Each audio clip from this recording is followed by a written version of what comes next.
বাড়িতে ফিরেই দেখি জগন্নাথের যে গজা হয় সেই প্রসাদ এক থালা। তো কে দিল নাকি বাড়িতেই বানানো হলো, চলো তোমাদেরকে বলি।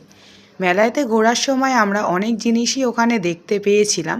কি নেব না নেব বুঝতে পারছি না, যেহেতু মেলায় ঘুরতে এলেই আর কি অনেক রকম জিনিস দেখা যায়।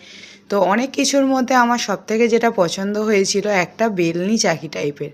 তো ডিজাইন করা ছিল, খুবই পছন্দ হয়েছিল, কিন্তু যেহেতু বোনের বাড়ি থেকে আমার বাড়ির ডিস্টেন্সটা অনেকটাই, একটা বড় একজন লোক লাগবে, সেই জন্য সেটা আর আমি কিনতে পারিনি।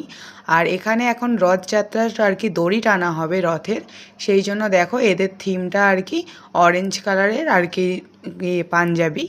আর এই হচ্ছে আমার বোন তনুশ্রী মণ্ডল, আর কি ওর ডাকনাম রূপা। তো তোমরা সবাই চেনো তনুশ্রীকে। আর আমার বোনাই, আমরা সবাই মিলেই যেহেতু এসছি, তো এখন বোনাইয়ের যে মা সে আর কি চারিদিকে দেখাদেখি করছে কি নেওয়া যায় বাড়ির জন্য। আর আমরা এখানে দেখো রথের এখন রথযাত্রা শুরু হচ্ছে।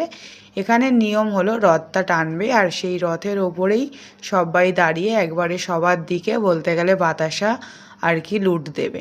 তো সত্যি বলতে এই দৃশ্যটা দেখার আমার খুব ইচ্ছা ছিল, তো জগন্নাথ দেব চেয়েছিল বলেই এই দৃশ্যটাও আমি আর কি দেখলাম।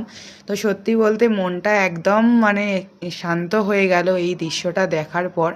তো ওখান থেকে এগুলো দেখার পরে আমি ভাবলাম যে না, আর দেরি করে লাভ নেই, যেহেতু দেখতেই পাচ্ছ সন্ধে প্রায় নামতে চলেছে। আর আমার বোনের বাড়ির চারপাশটা বলতে গেলে অন্ধকার হয়ে যায় একদম সন্ধ্যের পরে। বলতে গেলে ইলেকট্রিসিটি সবার বাড়িতে থাকলেও রাস্তার দিকটা এখনও কিন্তু উন্নত নয়। তো সেই কারণে বললাম আর দেরি করব না, বেরিয়ে পড়া যাক। তা বোনাই বলল যে খালি মুখে যাবে, চলো একটু লস্যি খাবে। যেহেতু বোনের বাড়িতে খাওয়া দাওয়া করেছি, সেই জন্য আমি ভাবলাম যে এখন লস্যিটাই খাওয়া যাক, যেহেতু একদম ভরপেট। তাও কষ্ট মষ্ট করে এক গ্লাস লস্যি খেয়েই নিলাম। তারপর দেখো এই জায়গাটাতে আর কি প্রতি বছর রথটা রাখাই থাকে, যেহেতু অনেক বড় রথ, তার রাখার জায়গাটাও একটা দরকার। আর এখানে যারা পুরোহিত আছে তারা তো পুজো করেই। তো দেখো সন্ধে এখন নেমে যাচ্ছে আর একদম অন্ধকার হয়ে যাচ্ছে।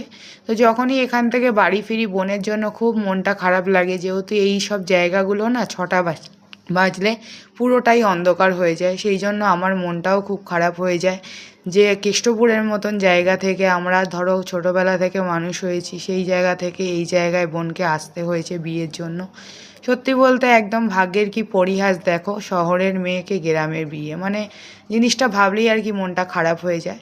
তো বাড়িতে আসার পর ইচ্ছা হলো যে একটু জগন্নাথ দেবের যে প্রসাদটা হয় পুরীর, সেই প্রসাদটা একটু বাড়িতে বানাই। তো জগন্নাথের নাম নিয়েই আমি বানিয়েছিলাম, খেতে কিন্তু অসাধারণ হয়েছিল। আর এই ভিডিওটা তোমাদের কেমন লাগলো আমাকে কিন্তু অবশ্যই জানাবে। আর এই দেখো সেই গজা, তো সত্যি বলতে দেখেও লোভনীয় আর খেতে